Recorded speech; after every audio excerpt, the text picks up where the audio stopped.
Prejudice, Chapter 12. In consequence of an agreement between the sisters, Elizabeth wrote the next morning to her mother, to beg that the carriage might be sent for them in the course of the day. But Miss Bennet, who had calculated on her daughters remaining at Netherfield till the following Tuesday, which would exactly finish Jane's week, could not bring herself to receive them with pleasure before. Her answer, therefore, was not propitious, at least not to Elizabeth's wishes, for she was impatient to get home.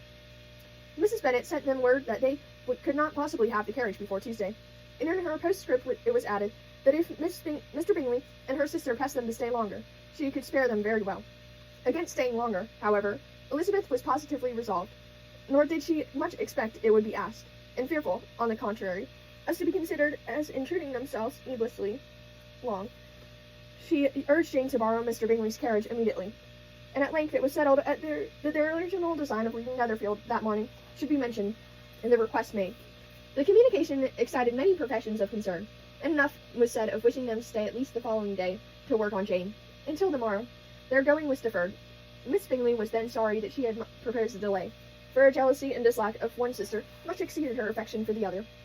Soon, the master of the house heard with the real sorrow that they were to go soon, and repeatedly tried to persuade Miss Bennet that it would not be safe for her, that she was not enough recovered, but Jane was firm where she felt herself to be right.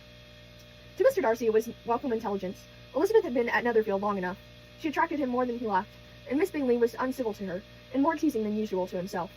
He wisely resolved to particularly careful that no sign of admiration should now escape him. Nothing that could elevate her with the hope of influencing his felicity, sensible that if such an idea had been suggested, his behavior during the last day must have material weight in confirming or crushing it. Steady to his purpose, he scarcely spoke 10 words to her the whole of Saturday, and though they were at one time left by themselves for half an hour, he adhered most conscientiously to his book, and would not even look at her. On Sunday, after morning service, the separation, so agreeable to almost all, took place.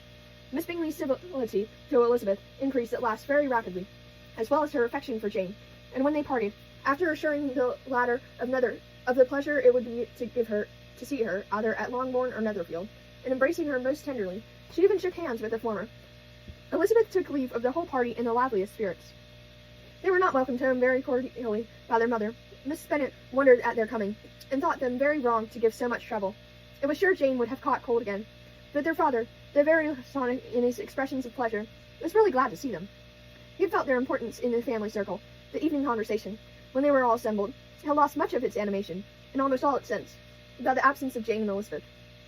They found Mary, as usual, deep in the study of thorough base in human nature, and had some new extracts to admire, and some new observations of threadbare morality to listen to. Catherine and Lydia had information for them of a different sort. Much had been done, and much had been said in the regiment since the preceding Wednesday. Several of the officers had dined lately with their uncle. A private had been flogged, and it had actually been hinted that Colonel Forster was going to be married.